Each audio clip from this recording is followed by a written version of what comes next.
tel territoire de Mbanzangungu oyo babengi na kombo Willy Makumbani, autrement appelé Petit Fati, autaki kokende nkamba depuis autaki kosala lancement ya nzela kinkewa amonaki fo kokutana na mokonzi ya Bule Papa Simon Kimbangu kiangani chef spirituel représentant légal de l'église kimbangiste, pe kokutana na Papa Mbenza kiangani conseiller direct ya chef spirituel.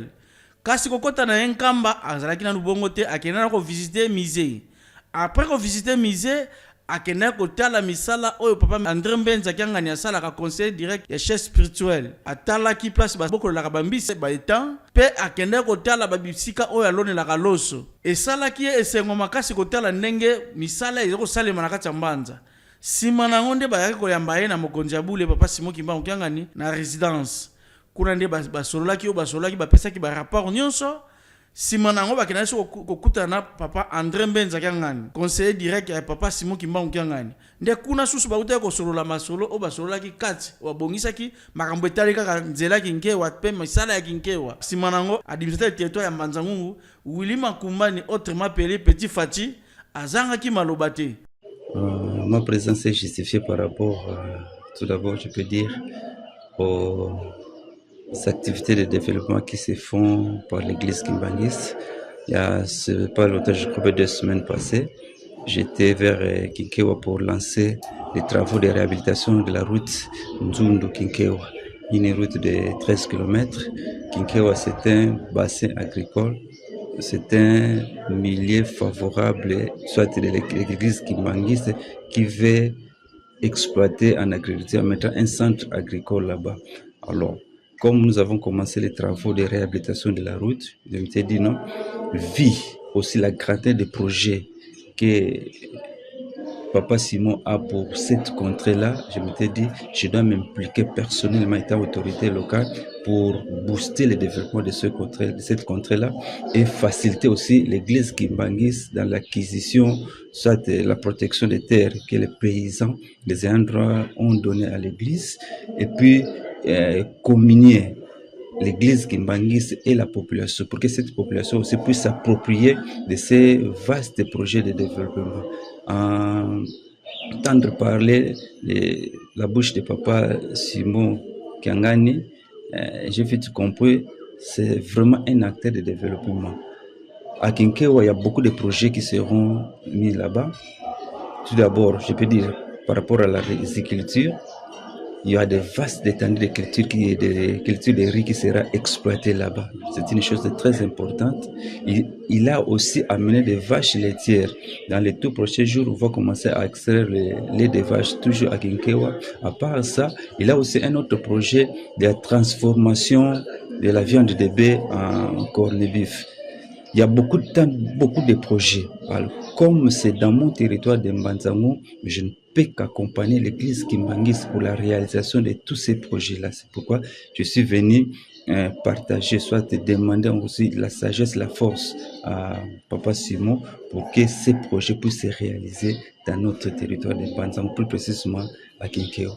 Oui, il m'a rassuré de l'accompagnement, nous a encouragés. Il est d'ailleurs fier de ça parce que dans ces mots qu'il a dit, c'est notre territoire, c'est nos projets, c'est notre pays.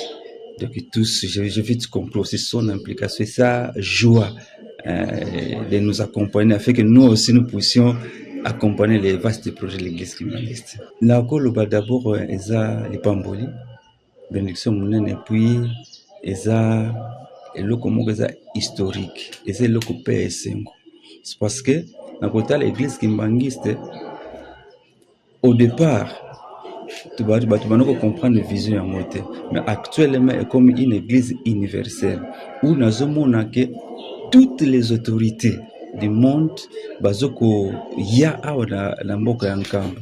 Pendant bazoya ngana za administrateur du territoire ngolo bake, comme je l'ai dit, c'est une grâce et pas un nzambe. Puis question mo pe fierté, non pas seulement à ma personne et à administrateur du territoire, mais à population de ce territoire ya Mbanzangungu, parce que monde entier mis siko eza l'église kimbangiste.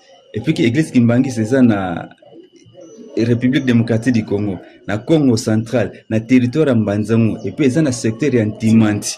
Or Ntimanti eza sous signification moko ya makasi epai na biso ba Congo. Donc nakoloba ke naza na esengo et puis na kotala oyo ezosalema non pas seulement pour un projet oya Kinkewa na lobeli.